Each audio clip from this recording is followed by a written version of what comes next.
is a vampire sent to drain. Secret destroyer. Anyway, hi everyone. Hi. Happy Halloween. Or maybe this is it a trick? Is it a treat? I don't know. We did our best. We're gonna find out. Oh my god. So if you're wondering why we both sound like we are down an octave in terms of our voices, we're both sick. We didn't get each other sick.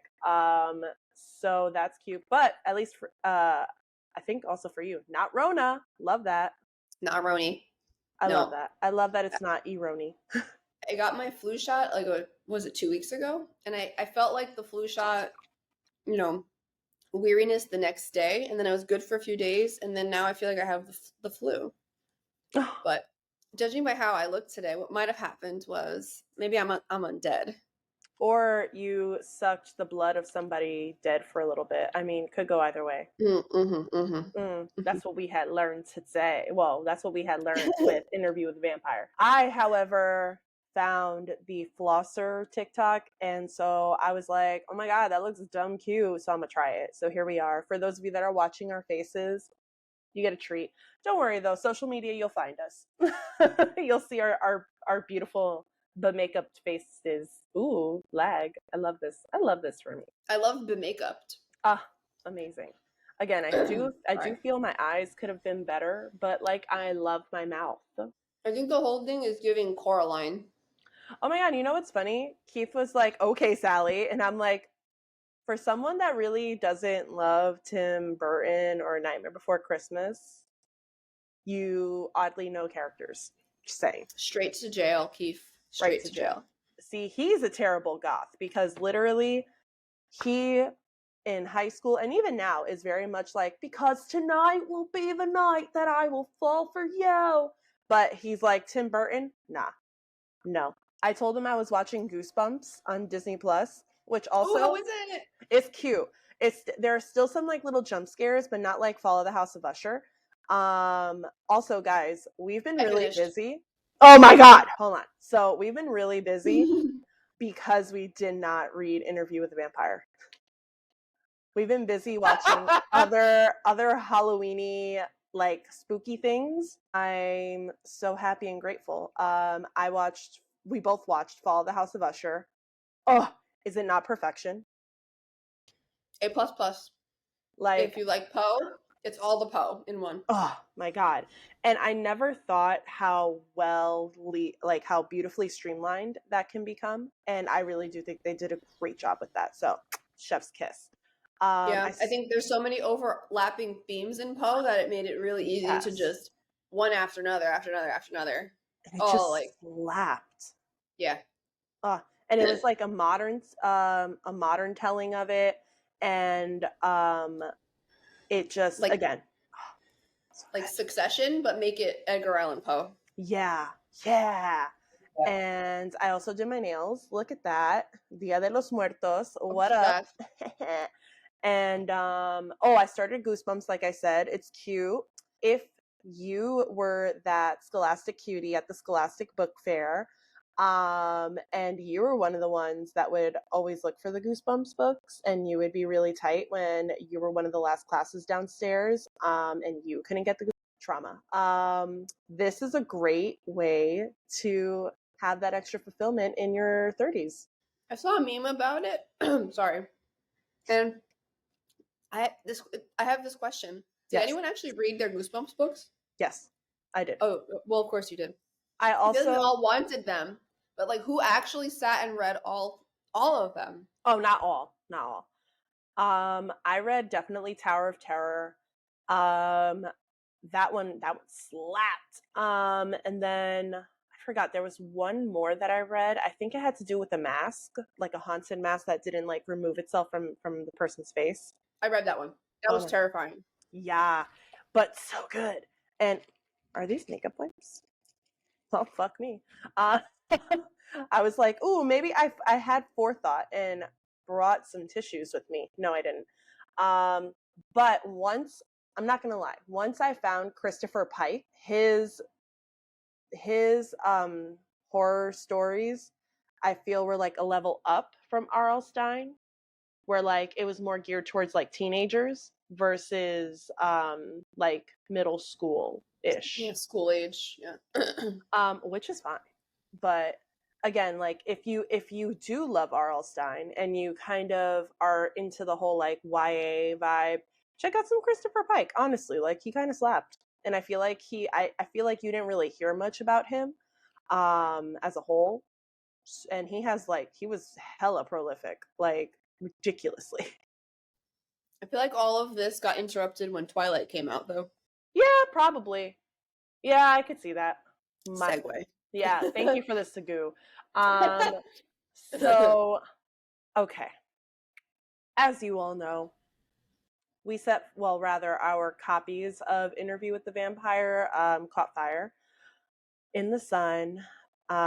Just poof. So we improvised and we watched the film instead. And it was.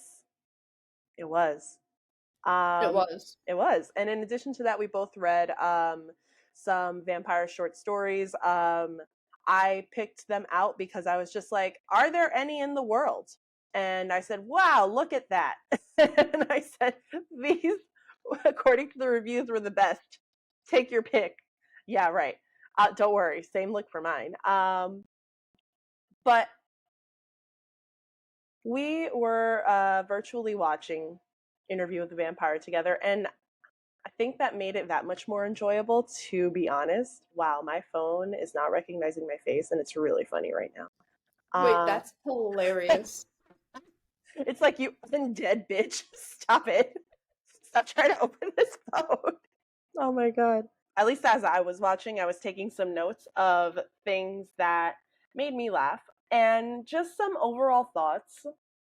And in case you don't know, I forget how old, I think like hundreds, we'll say hundreds years old. Yeah.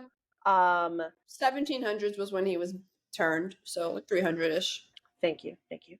300-year-old vampire named Louis, who is telling his story of pre-vampire and then his post-vampire experiences. Louis is played by Brad Pitt, and he is changed into a vampire by Lestat. Ooh. Although Lestat, whatever. With the way the accents were, it was Lestat. Inconsistent? Inconsistent as hail.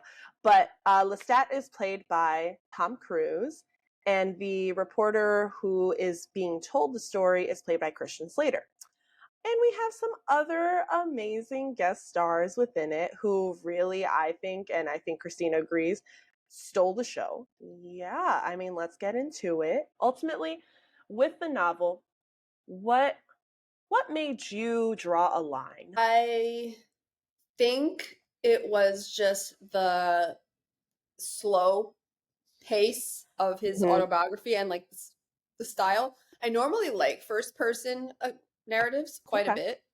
I love getting into someone's mind. I just found him very, I don't want to say boring. It was so dry, which I know he's a vampire, so like the tone is meant to be gothic and like very dry, and he's from another time, and you know, he's had centuries to brood on these things. But I don't feel like I suspended my disbelief either. And I don't know if that's just because we're reading it for the first time in 2023 and we've had the likes of, you know, George R. R. Martin world building and like believing all those things. But so how about you?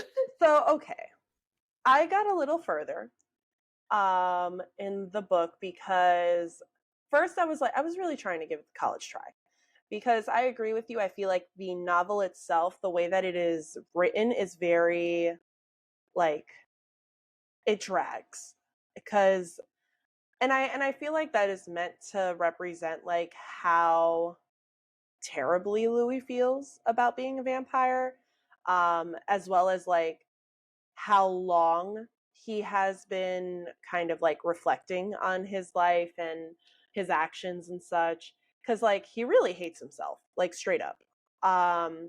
And so I tried reading it, and then I stopped. I forget when. I think it was right after, because there was this moment in the novel where Lestat had already changed Louis into a vampire, and they are looking on to an island where there are a lot of slaves hanging out, for lack of a better term. And this was meant to be like their feeding ground, so to speak. And so I was like, okay, let me try the audiobook. So I tried the audiobook, and the audiobook was very much like blah blah blah blah blah, because the narrator was really trying to embody a stereotypical vampire voice, I guess you could say. As we discussed previously, the Slavic vampire voice. And Wait, yeah, like not as exaggerated really, but like you can hear it. Like he was like, oh, there's supposed to be an accent. Bet I got you. So like you they're could, literally Cajun. right, I'm screaming. right. And so I got up to the part where where Claudia and Claudia discusses with Louis that they should kill a stat. Whoa, camera. That they should kill a stat. And then I was just like, girl, I can't. And Christina was also like, girl, I can't. So that's when we decided a virtual watching of this movie was the way to go for us. I didn't even get up to Claudia. That's I didn't even get you. So you made it, and you did like a literal college try. You tried all the modalities. I did. So okay.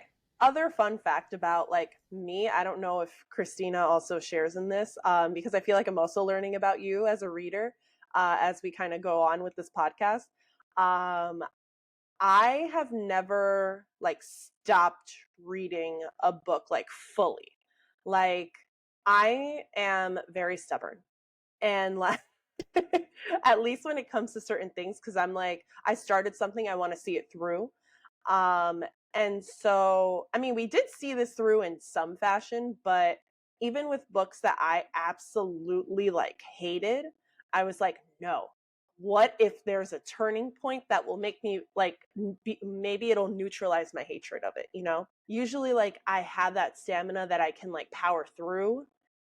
I couldn't power through with this one. And really this is like the first real time that I couldn't power through, because even with books that like I'm reading intermittently, like Game of Thrones, for example, because I have that luxury of I've already seen the series, that I can pause and still kind of remember like where I'm at least thankfully within the book that I'm that I'm currently paused in, I can do that. I just no. Yeah.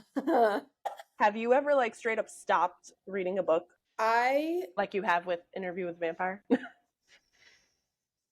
To memory, I can't think of a time I've like gone like close to 100 pages and just been like, screw this. Yeah. For me, what I'll do is I'll give a book like the first 20, and I know that's kind of rude, but if you can't hook me in the beginning, then I don't want to know you, because that's a huge time investment. That's true. Especially a book as thick as this one, and dense. And so I didn't feel swayed by the main character in the first 50 to 70 pages at all. I didn't care about his life. I didn't care about his dynamics. I didn't believe him. You know what I find funny? And I love historical fiction. I know. But you know what I find funny? That we were able to get through Neon Gods, which arguably we like detest.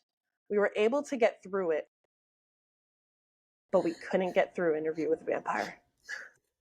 So I know why I got through that book. First of all, it was easy to, when you got to like the spicy parts, you could be like, oh, yes. Spicy part, and then read that and then move on. Secondly, I was dying to know how this woman spun one of my favorite myths. And I was and then you learned terribly. I learned. It was learned that it was awful. Spun it terribly. That's what yeah. Yeah, and I saw that there was world building she was starting to do, and I was like, I have to tap out before Twilight happens. Oh, that is the book. The only other book to memory that's that I've right. actually read halfway through was Twilight 4. So I pushed myself to read 4, 1, 2, and 3. There's 4 books, right? There's 4, yeah. Okay. Would you like all the titles? Because I got you. I read Twilight. What's the second one? Breaking Dawn? New Moon. Get it together. Okay. New Eclipse. Moon. I read Eclipse. And Breaking then Dawn Breaking Dawn. Yes, this is the last one. So Breaking Dawn was the one. I got up to the imprint, Jacob on the baby, and then the baby's name being Renesmee. I took out, how old were we? Like late teens, right? Early 20s maybe? No, I feel like Breaking Dawn came out like towards the end of high school. Because I remember reading it as a hardcover.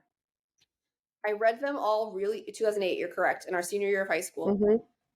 So I remember like I had put time aside to read the Twilight books because they were so, hype. And as someone who like has been born on the internet, bred on the internet, like I needed to know all the references and understand it. And, what is this Jacob versus Edward thing? And like my sister has always loved vampire lore. Like she can get through interviews. She can get through Dracula. Not I. I love that for her. I love that. So she was like, Twilight. She's also younger than we are. So I got to Renesmee and the imprint. I took my bookmark out. I threw it. I shut the book and I went, sis, you're gonna have to sum up what happens because I can't. I've gone through 3.5 of these, and this is now my point. There were many times where I wanted to stop reading the first 3. Yeah. And I pushed. I was like, no, it's still not bad enough yet. It's still not bad enough yet. That did it for me. So you took it and threw it on the ground. That wasn't enough for me to stop Twilight because honestly, I think from a young age I've really loved cringe.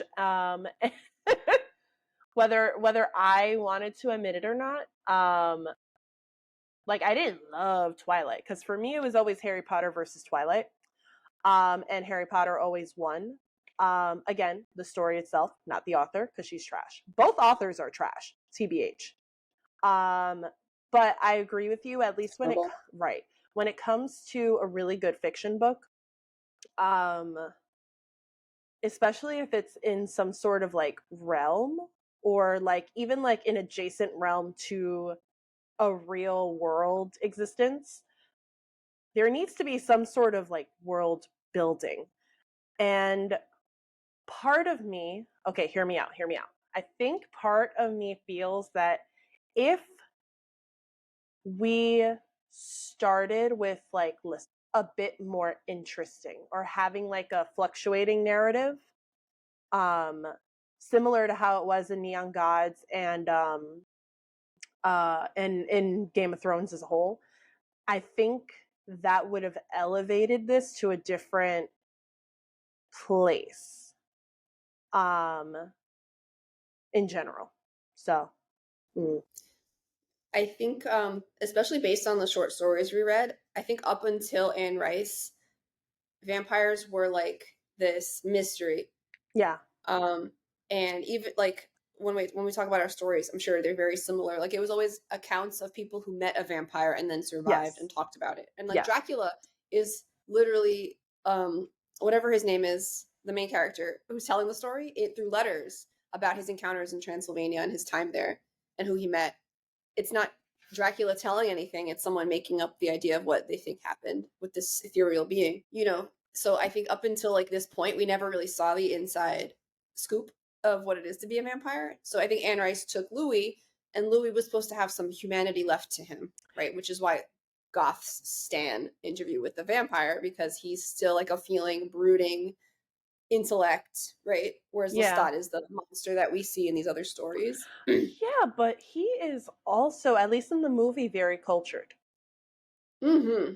Lestat has hobbies. Oh, indeed. What vampires do, they are cultured. That's true. That's what true. we do in the shadows. You're right. I know. But okay. So we got into the reasons why we stopped. Let's get into the movie since I already summarized the movie. You know what? You start. I don't know where I want to start. I think it's a really great time capsule of a film. I think I think it's always funny to look back at like hits and things that are cult classics for their time much later, so you can kind of laugh at it. So like Tom Cruise to me is the meme, all the Tom Cruise memes we have, insert. Yes. And he's also what's his movie, Mission Impossible or Yes. whatever? Where he That he's plays an Tom Cruise. Action Tom Cruise. And he's also show me the money. So like that's business Tom Cruise. Right. So to see him as like this highly sexualized, animalistic, id-driven vampire, and then but like it's still Tom Cruise. I know. Listen, hashtag not my Lestat. That's all I'm gonna say.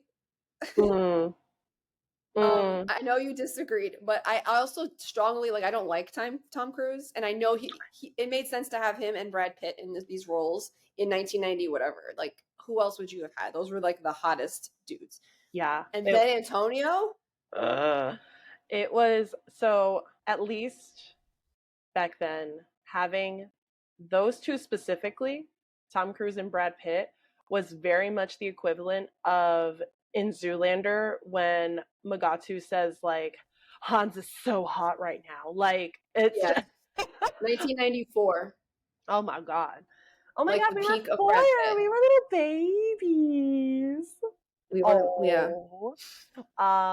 But okay, I do need to say 90s Brad in general was the hottest Brad. However, Yes. I don't know that this film has captured the hottest Brad of the 90s. You know what I mean? Great. Like, it's not really encapsulating that definition of Brad. I didn't even get to Brad. Go off. I also disagree with his casting. Girl, I just... There's nothing pensive about Brad Pitt. Right. Like, okay. I wanted to save this for like fun facts, but like, fun fact, Anne Rice hated that Tom Cruise was Lestat. Right. She actually wanted Brad Pitt to be Lestat. So like that actually makes more sense to me. Right. And you wouldn't have to put this should ugly... have a quiet quality. Yes, but also like the smoldering hotness. Like, it's like blonde Eugene Fitzherbert in the shadows. I'm crying. Am I wrong? No, you're spot on. But like, so like, she wanted Brad to be Lestat, and also, fun fact, I think I need to look back in the notes. But Brad and Tom were not besties while filming this at all. And Brad actually wanted to there was zero chemistry. Right. And Brad actually was willing to pay money to get off this movie. And then when they named what the price was to get him off, he was like, I guess I'm staying. I know. Because of Tom Cruise, or he just thought it was dumb? I think mostly Tom Cruise. The tea. I'll look is back hot. when I'm going through all the other fun facts. The tea is piping. Yeah, and I do feel that the movie was way gayer than the novel, which I appreciate. Yes, I agree. I think that was a huge win for the film. There were some choices that I felt were great. In terms of like imagery, there were so many moments where like Lestat is sitting behind Louis, and I thought that was great because it really shows the obsessive quality that Lestat has for Louis. Because for those of you that maybe don't know, like, Lestat is very much like the reason why he changes Louis into a vampire is because he's lonely as hell. And he, from what we're getting, is like super attracted to Louis as well. And so he's not only looking for a companion, but he's looking for like a lover low key. And so I think having those smart choices while filming and directing, like, of having Louis, not Louis, yeah, whatever, I'll keep going. Louis sitting lower than Lestat is great for primarily showing like the obsessive quality that he has. And I think at one point, I need to rewatch it, unfortunately, probably on mute, just to kind of see the imagery. But I think at one point, again, just from like an analytical standpoint, not for enjoyment, it's like you see at some point that they are almost at eye level with one another, which is funny because Tom Cruise is hella short. It contrasts when we get to the end and you see a decrepit Lestat in a chair and Louis is standing tall, and like seeing that representation of like the self-worth and also like the obsessive quality. And I don't know, I liked that choice from like a directing standing point as a whole. Fabulous. So that's so a good fabulous. thing I could say. Tragic. Yeah, the cinematography was stunning, and it like it gave the visual, like obviously we have old horror movies of Dracula and whatever other culty horror oldie movies there are. This one it really like set the scene for the Victorian era, or I guess like 18th to 19th century era, frozen in that time, pensive vampire that we see in our more current iterations of vampires. And that's why in What We Do in the Shadows, my favorite vampire is not one of those. He's literally what we talked about in our last episode. He's from the Ottoman Empire. And that's like correct. That makes the most sense. That's where the lore stems from. He's my favorite vampire ever. Oh, I will. I'm gonna do it. I promise. Soon. Once I'm done with Goosebumps, it'll be my next project. My next long-term project. Like we can virtually watch it. Like that's a show like we always play, like Parks and Rec. It's in that same category. Oh, okay. Say less. But another thing that I liked, or okay, actually this is a love. The character of Claudia. Oh my god. Not even just because we share the same name. Kirsten Dunst, baby Kirsten Dunst out here. Like, I mean, current one is too, but like, it's just to see, she's 12 years old. Oh, they upped her age because they were like, that's weird if she's 5, because she was 5 in the book. So they upped her age. And you'll find that a lot of movies actually do that as a whole to make it not weird. I mean, it's like still weird. Still weird. I don't know if it's less weird, but it's still weird. But I'd feel worse if it was a 5-year-old versus a 12-year-old. I still, again, the movie, I know. The movie industry as a whole back then was strange. I'm so happy that at this point we have something called intimacy coordinators that are working with actors of all ages to ensure their safety and their level of comfort with the scene and willing to work with them so as not to lose their job. Because honestly, and sorry, I'm on a soapbox again. Honestly, it's tragic that so many actors who could have probably been big probably lost a job back in like the 70s, 80s, and 90s due to a lack of like assistance from others, or like what's the word? Advocacy. That's the word. Advocacy. From someone else on their behalf, because like they were like, I don't want to lay naked in this cuddle puddle. That's crazy. So intimacy coordinators, y'all are doing great work so that we could see great works. I appreciate you. Preach. But anyway, back to Kirsten Dunst being amazing. She, although she was but a sweet lamb of 12, was able to embody an older woman being trapped in a 12-year-old's body. She was able to show like great cunningness. Like she showed like so much emotion and range. Like I was surprised. It was top tier for me. Like she outacted both of the leading male roles. 100%. I would argue Tom was just Tom. Tom was Tom. Nothing special. Nothing new. Nothing novel. Nothing brought to the table. Absolutely nothing. And Brad clearly didn't want to be there, so he wasn't acting at all. He was just reading lines. Yes, but I would argue that Kirsten Dunst made Brad Pitt better. Those scenes, they had a chemistry that he didn't have with Lestat, for sure. 100%. Yeah. I understood their dynamic so clearly. Yes, and like it made me feel uncomfortable, which it was supposed to.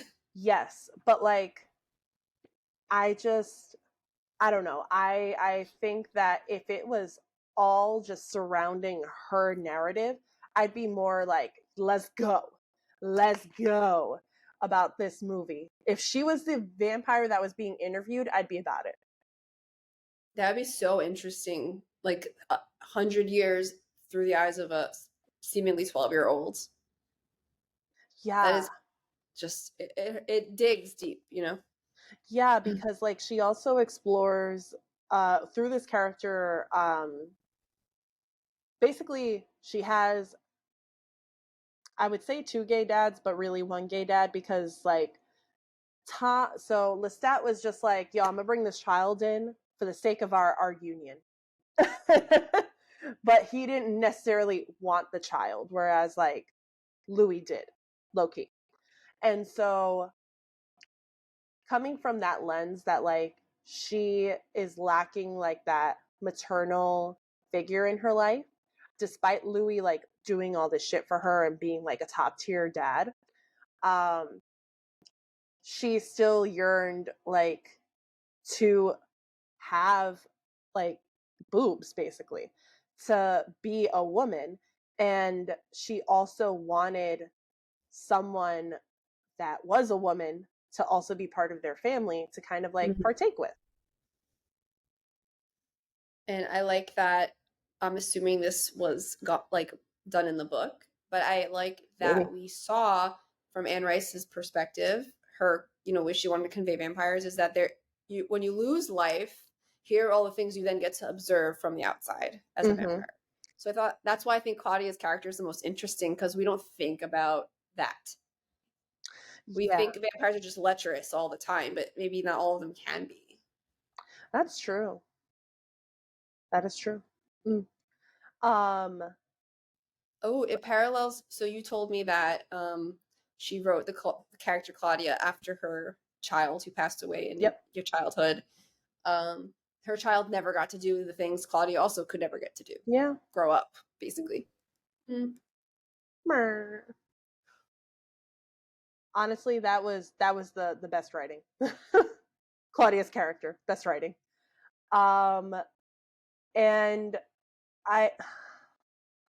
Louis kills me because he's just having an existential crisis after existential crisis too. So like as a whole, his character annoys me. Whereas where Lestat's character just makes me cringe all the time, especially when Tom Cruise is playing Lestat. I don't. Yeah. Oh, and then in terms of effects, I found it interesting that they had Claudia with like really curly hair. And whenever she cuts it, it basically like regenerates back to the angelic curls. And I really thought that was a moment for curly girls. That's number one. So curly girl representation. Ooh. But I found it interesting that they chose curls rather than like straight hair, especially since like Antonio, when he shows up, who is also a highlight, by the way, has straight hair. Basically, so do the other ones. So I'm wondering, why does she have curly hair out of all of them? Dolls. Oh, yeah. I think because she was young. Like we think about ringlets, Shirley Temple curls. I think that was the vibe. Ew. Also very hairstylish of the era, I think. When did she turn in around the same 1800s maybe? The curls were like, Yeah. But I think it just emphasized her youth. And I would imagine too that like as they get older, because I think she was 100 when she died, ish. give or take. It kind of also contrasts with like whatever's in mod at that moment. Yeah. So it shows like how displaced she is in the world too. So all right, cool. I'm glad we talked that out. We love a curly girl moment. So talk to me about your highlight, because I know you want to talk about Antonio. Oh, so I mentioned last time, I had not really interacted with this book or story at all, beyond my sister being like, this was great. It's like iconic back years ago. And that was all I really thought about. I never even realized like who the cast was. But then I watched What We Do in the Shadows, and like in the first season, the familiar is like, Antonio gave us like Hispanic representation on the vampire scene, and then like in the opening credits, there's photos of this character trying to be like Antonio Banderas. So one thing I love when I watch shows that are satirical is I love drawing the comparison to what they're making fun of. So I didn't have a lot of references to Interview at all. In fact, that Guillermo, this character, was the one who told me Antonio Banderas was in Interview with the Vampire. I was like, what? So finally seeing him, and he like also was a show stealer. He was easily one of the better played out characters. I bought his pain and his sadness and his loneliness immediately. Honestly, I would have preferred him to be Lestat. Seriously, like, come on. Hottie. Did not have to be a white dude. It didn't. Although they did make him very, very white passing. Because Antonio Banderas is like he's light brown to tan. If I'm not mistaken. I could be wrong. But I think during that time, he was very much not white passing. He has a very Mediterranean complexion. Yes. Which makes sense. Again, like, me and him share that complexion. Except in the winter, I become much. So, like, that's the color more so he should have been, is like a faded tan. Yeah, more than anything. But they made him, Tim Burtonified him instead. They really did. When you said that, when we were messaging, that sent me. Like, that sent me. But hold on, keep going, and then I have something adjacent to makeup that I also want to mention. But that was those things were my highlights. So as I picked up, the vampire theater that they go to with him. Oh, that was so cool. There's a couple episodes with that type of thing in What We Do in the Shadows. So that made me laugh. Also, Antonio's character is very reminiscent of a character in the first, not all the seasons, with the accent and like the posture and the oldest vampire in the world thing. Shy Guy pointed that out. He was like, "Oh, that's the Baron," and I was like, "Oh my god, it is the Baron." So all of that, those were highlights for me because I love this show so deeply. And in the show also, Nandor, the Ottoman warrior, he has an existential crisis in like season 3 or 4. And his existential crisis takes place in modernity on Staten Island. So he has to deal with what he has available to him to try to resolve. He has a couple of crises because he's the oldest one in the house. And so that made me laugh too, because like seeing Louis' existential crisis, and I know like we love existential writing. It's like great philosophical, whatever. Hamlet. But Hamlet. Despite how much I hate Hamlet, but we couldn't care about Louis' struggles, but Nandor's struggles were there with him through those struggles.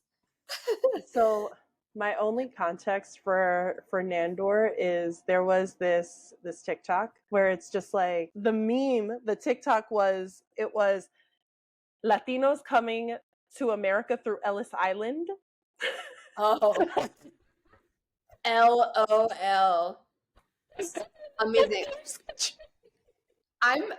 First of all, so that was Shy Guy's name in my phone. That's his name. He's Persian, so that's why like he identifies with Nandor so much. Oh my god. So that's his name in my phone ever since we saw that episode a couple months ago. With that exact scene. That scene, that was one of those things where that meme version of it makes perfect sense. I was crying because what he really said was Nandor the Relentless. And what she wrote, because they're on Staten Island, was Nandor the Relentless.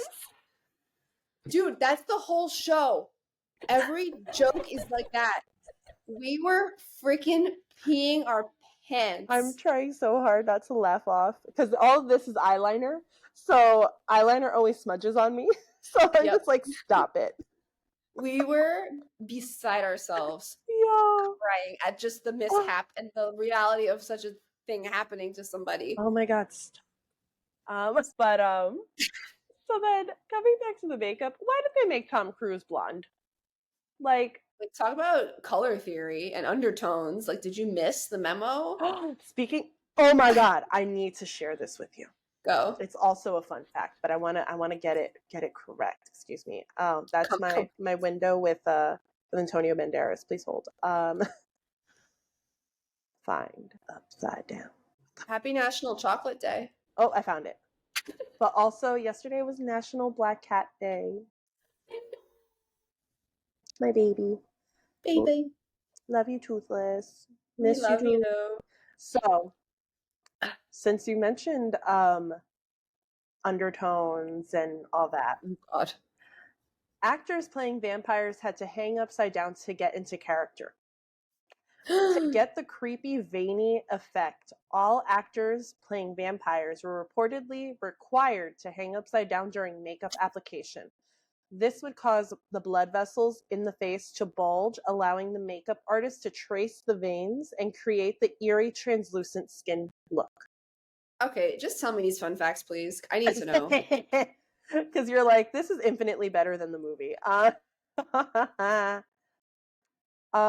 So I know part of you is wondering, like, who could have played these roles, right? I know that you're asking yourself this. You have been. And I think you're going to be frustrated in knowing them because I feel like you're going to be like, oh my God, these are better choices. Oh no. So in 1994, Anne Rice said that there were talks about gender bending the lead roles. Anne's editor really wanted Angelica Houston to be Lestat. I almost fell out of my chair. You're welcome. And Anne wrote a version of the screenplay in which Cher was Louis.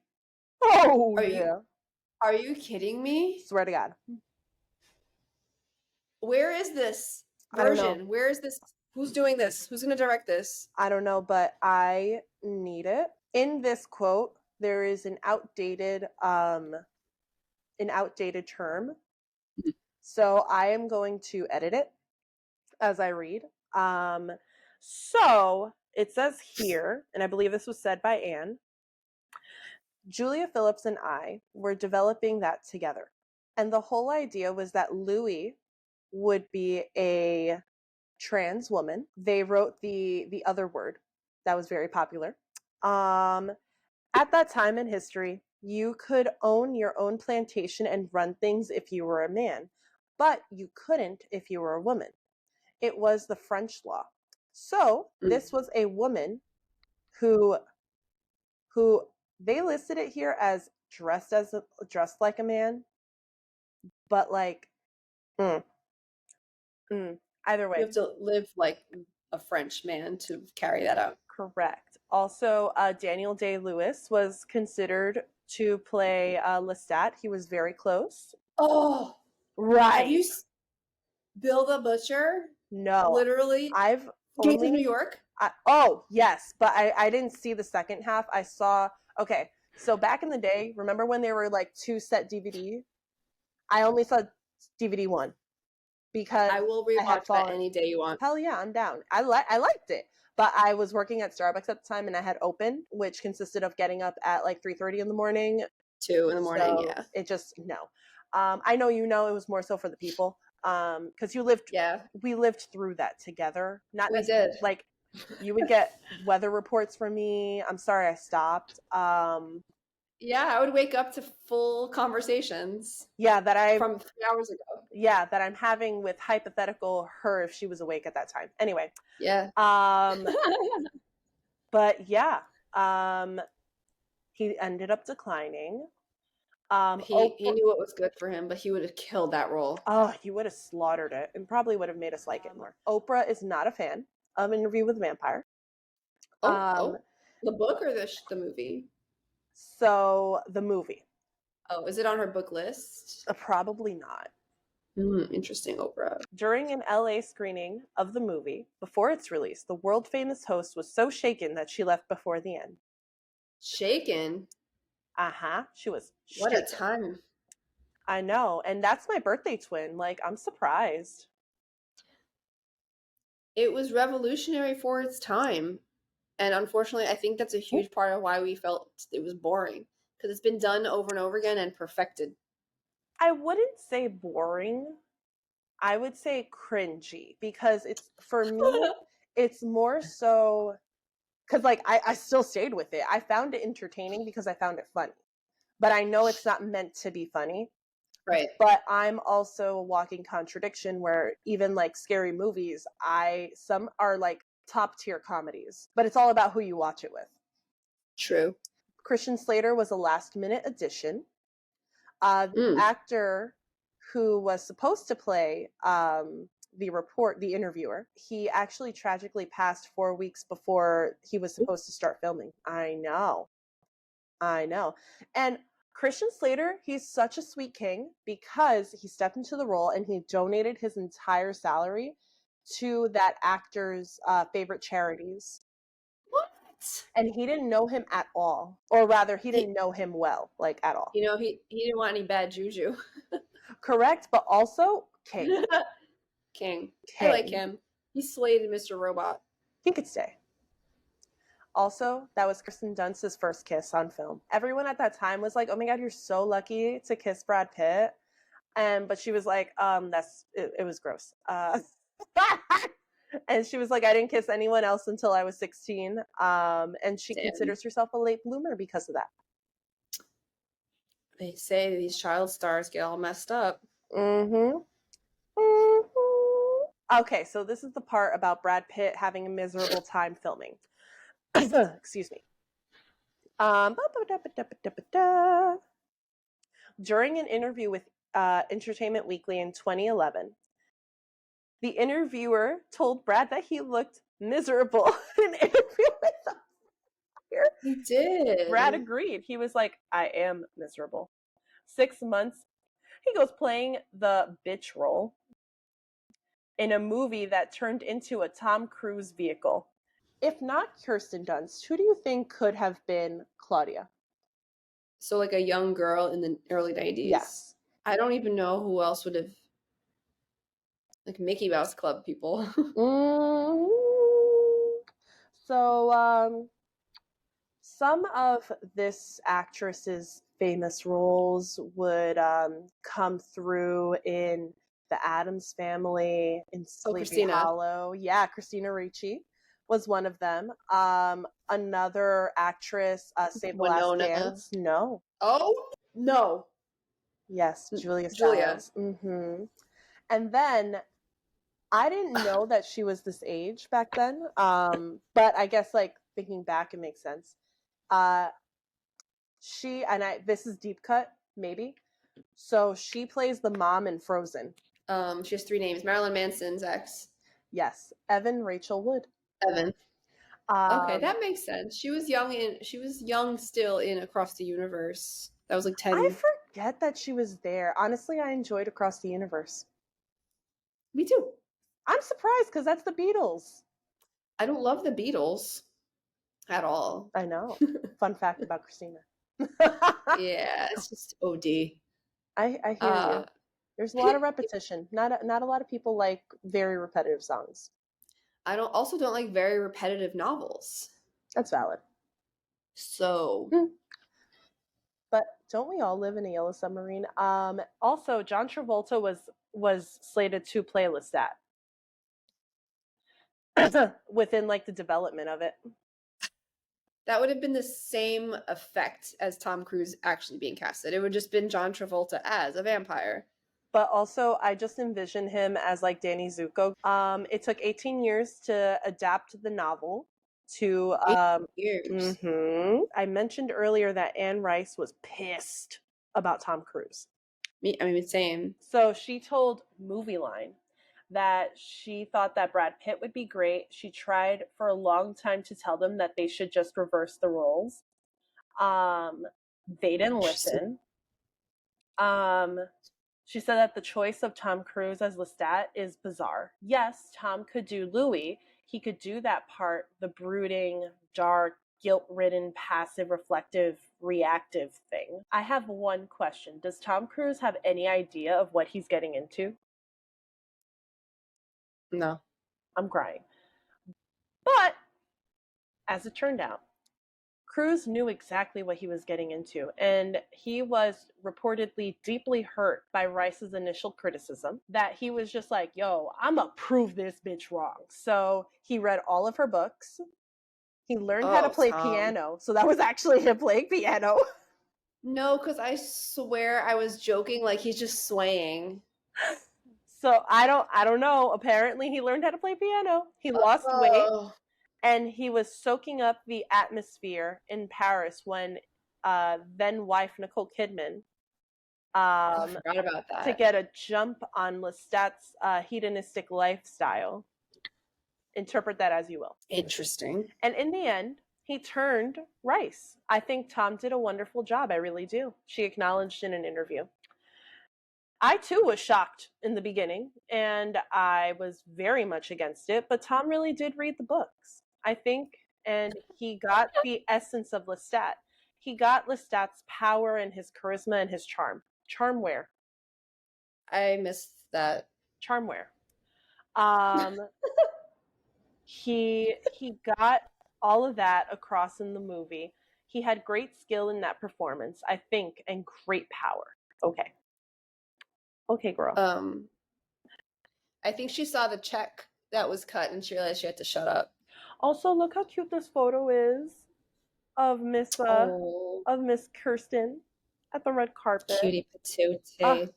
So cute, so cute. So we also both read short stories that are vampire adjacent, as we mentioned. So, you know what? Tell me about yours. What's it about? What happened? Okay. Mine was like 5 pages long. This, right? I annotated a little bit. Oh my God, look at It's you. The Room in the Tower by E.F. Benson, and it was published in 1912. This guy was a UK novelist. He was rumored to be gay and was not open about it, but he had a lot of male close friends. So there were speculations in the era. Apparently, in some of his novels, there is homoeroticism that comes up. So I thought all of that was very interesting. And, you know, he was also a figure skater. And the interesting level of the author was not conveyed in this story. Oh, no.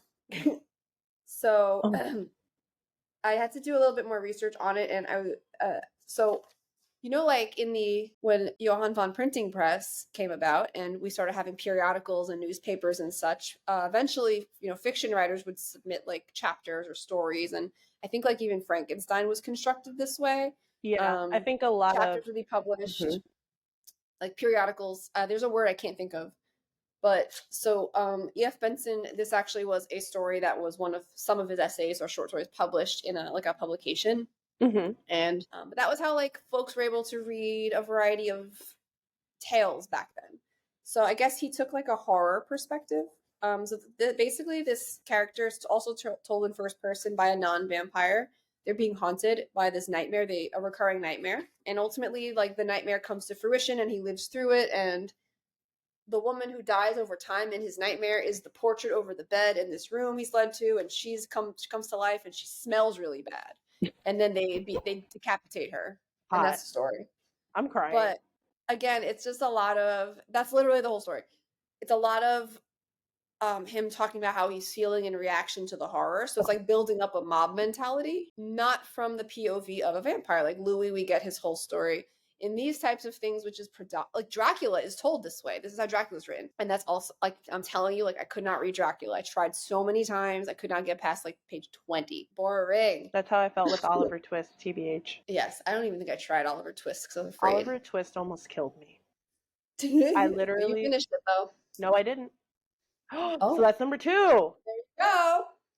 Number 2, I was reading Oliver Twist when I was taking a bath in high school.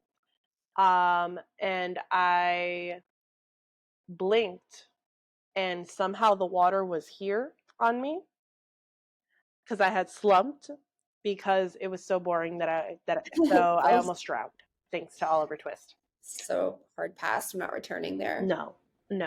That is one I will be like, no, thank you. I will definitely stick to movies for that. But how did you feel when reading this? Like Bored as hell? Yeah, like this. But again, in 1912, there wasn't a lot of literature like this. So I understand like the anticipation and the build up and all that was kind of new, and this was like horror, the beginnings of like horror fiction, like True. So he's like building up this anticipation to finally meeting this creature. The word vampire is not mentioned once in this story. Neither is it in mine. And I think that also has to do with just like the mystery surrounding the vampire. We just have that they smelled, and then the churchyard was dug up, and then he references another short story that was published in another periodical. So I didn't read that. So he was like, and that was what happened. And I was like, wait. You're like, there's no continuity because I didn't read the other one, and I'm not going to. No, too much. Okay. So mine is called The Girl with the Hungry Eyes, and it's by Fritz Leiber. It was written in 1949. I did not do a deep dive of his biography. The story is a first person telling. He's in a bar. He's telling like these other people about how there was this like famous model at the time who is always known for having hungry eyes. And that's what's very captivating about her. And he was the one who discovered her, basically. She was very mysterious. Like, he was treating her like trash, honestly. And so he was just like, you know what, just in case, I don't think I'm going to need you ever again, but like, write your name, your phone number, basically your contact info. So then she goes, okay.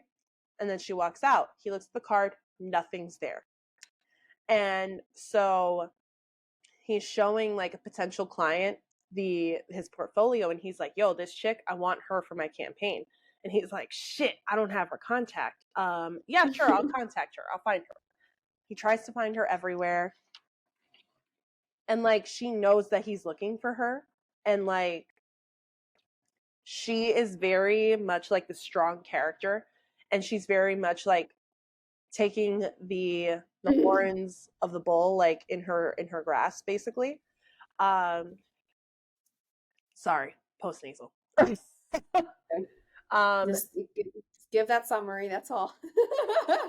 And like, she is she takes like matters into her own hands, and she's just like, no, if we're gonna work together, we're gonna do it on my terms. Like, you don't need to know where I live. You don't need my contact info.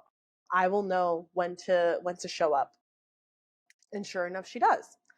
And there is no blood, really. There's just this one section where he ends up like following her to see like where she goes after gigs. And she is gazing at this like window of a storefront, and it has like beautiful like things on display. And then she slowly slips into the shadows, and then this dude shows up, and what is it? She like links arms with him and then slinks him into the darkness. So we don't see anything. We just see next day he's in the newspaper. He's gone. So like, yeah, I wanted blood. I wanted it to be in a vampire's perspective. And I get that it's more mysterious to do it like this. I do. But it frustrates me because I want that perspective because I'm already human. And I live in New York. Like, I already know what it's like to see weird, sketchy shit happening. I live that perspective. No problem. Yeah, we live that perspective. Like, I don't want to live that perspective when I'm reading. I want the red wedding. I do. Like, I want blood. Will I be horrified? Yes. Will it maybe haunt me in my dreams? Also, yes. Oprah in 1994 interview freaked her out because it was probably one of the like more gory, straight to the point portrayals. Like Yeah. everything else is shrouded in mystery up until Anne Rice. So Yeah, you but know, like, props to her for that. But so here's the thing when it comes to, at least for me, when I know that it's a story about like, are vampires considered cryptids, Loki? I don't know. Because like I know Mothman is a cryptid. I know that like Abominable Snowman is too. Like Yeti, whatever, Loch Ness. List of cryptids. But I'm curious if, as a whole, vampires are considered cryptids. No, that term that they're considered was something we mentioned in the last episode. My brain's not. A liminal being. There we go. So they walk to frontiers of existence. Gotcha. Which Louis perfectly captures, actually. He does. But like, I like having a bit of mystery around characters to a certain point. Like, I can engage in that mystery until we break the mystery down. So maybe I've been influenced by Scoob and the gang, but like I need to understand the mystery after living said mystery, if that makes sense. Mm-hmm.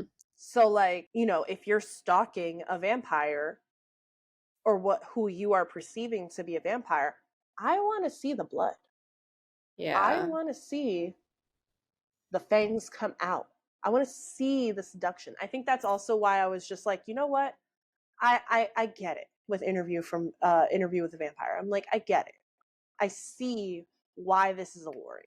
Like the movie, not the book. The book is not. But like with this in particular, no. I was hoping there was no climax. That's what it was. And I very much, if I'm reading a short story, I need to feel some sort of fulfillment. And I think I've really spoiled myself in loving that kind of like basic story plot, so to speak. I don't know if I could call it spoiling or not, but it's just I need it. Because even with poetry, I feel like good poetry in my eyes has something that kind of like taps into your emotions in some way, and that itself is acting as the climax. Yeah. I couldn't really figure out where the climax was in this story because I felt like there were a lot of peak moments, but nothing was really intense and there was no resolve. I don't know. Maybe like there was no true intensity that was built in order for me to feel like the climax was impactful. I think that's what it is. In the movie too, I feel like everything was just gore, which is great. On but board. like, and like guy on guy cuddling, great. But like, Louis didn't have much of he had a physical, he died, right? That was the big change he had. And then he's just wrestling with the existential crisis the entire time. So there was no resolve. Yeah. And I gotta also give it up for the special effects team. Seeing dead Tom Cruise was great. I loved it. But I also wonder how he's alive in the end. Sorry to spoil it, but how? And you don't look decrepit. How? Make it make sense. Vampire. But no. I don't think this fully makes us like bad goths. No. I think I do have a theory though. I think it's okay to not be into vampires. Even though they dictate a lot of like Victorian goth, like looks and stuff, like not mall goth, like a lot of folks who like love vampires like want to live that way. And that's just not the vibe for us. No, I shared this theory with you, and I think you, for the most part, agree. I think when it comes to vampires are usually pitted against werewolves. And I just think that we are overall just team werewolf as a whole. Yeah. And I I think also, like, if you think about Harry Potter, for example, Lupin being a werewolf, and like we sympathize with like his story too, that it's just like you were forced into being a werewolf, like you actually hate yourself. Like there's a lot of, I think, psychology around Lupin specifically, and I think, at least for me, it kind of translates into me loving werewolves a little bit more than vampires. I hear that. Yeah, I prefer werewolves too. But I also really like dogs. I do too. So I think that's part of it for me. And I also prefer witches, you know, black cats. Yeah. But I don't know. I haven't found the piece of literature that makes me like vampires. And again, like you said, I don't think that makes us bad goths. I think that makes us a branch of goth. Like, you know how there are different branches of like rock, and you don't necessarily like all the branches of rock. Listen, I thought you meant like geology, and I was like, I like igneous rocks the most. oh, I'm more of a sedimentary bitch, and actually, I don't remember at all. Like, I remember the names, I don't remember their qualifiers. But I just, yeah, no, I was talking about music.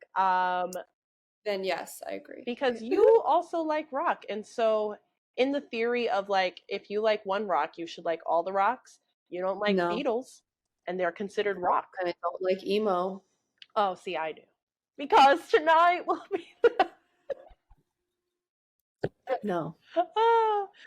Yeah, totally agree. And I think that's just the path we take. Yeah.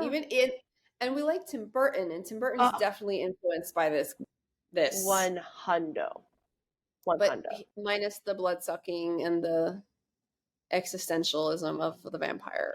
Although I would argue that Wednesday Addams is perpetually in some sort of existential crisis.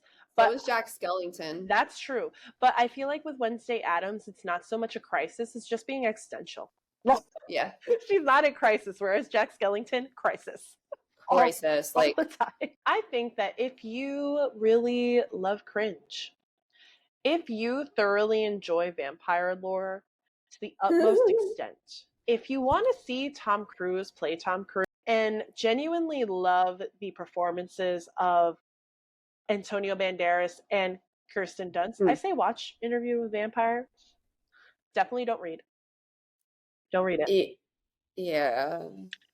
And I acknowledge that it's a very unpopular opinion, but quite frankly, I don't care to voice unpopular opinions. I'm sorry. Again, it is but an opinion. If you love it, I love that for you. And I think that's amazing that you find joy in something that I don't.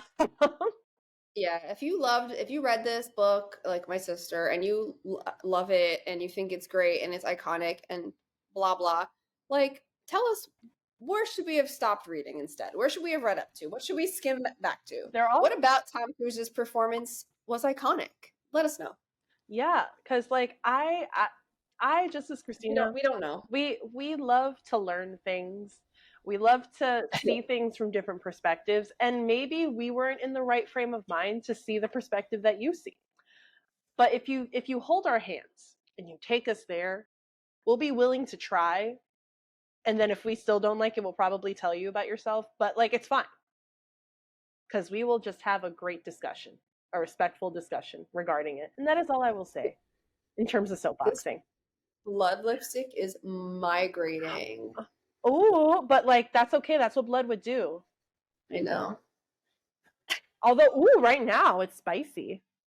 Yeah, that was wild. It literally was all under and over. Okay. Was it matte or was it a satin finish? It was it was gloss. Oh. But the lip the liner was matte. So the streaks weren't, you can see they're still kind of there. Yeah. Oh, a badass is the opposite of a dumbass. Is that the brand? The brand is Oma. Nice. This is on my face. LAX by ColourPop is the lip. Nice. That won't migrate. No, she is here to stay. I'm more worried again about the liner situation. Ooh. This is from Firenze. Oh, gorgeous. Yeah. Yeah, Sephora. I think NYX was also on here. Then some like smaller brand. I don't remember the name. And yeah. Oh, and then Dental Flosser also helped me out. That's funny. It's a moment. But yeah, thank y'all for stopping by, listening to our opinions about Interview with a Vampire along with other items. Oh yes. Because I do think that this went off the rails a little, but like again, I'm not mad. Happy Halloween. Happy Halloween. And yeah, as always, you could, or rather you should, be following us on our socials, evilly.yours.english.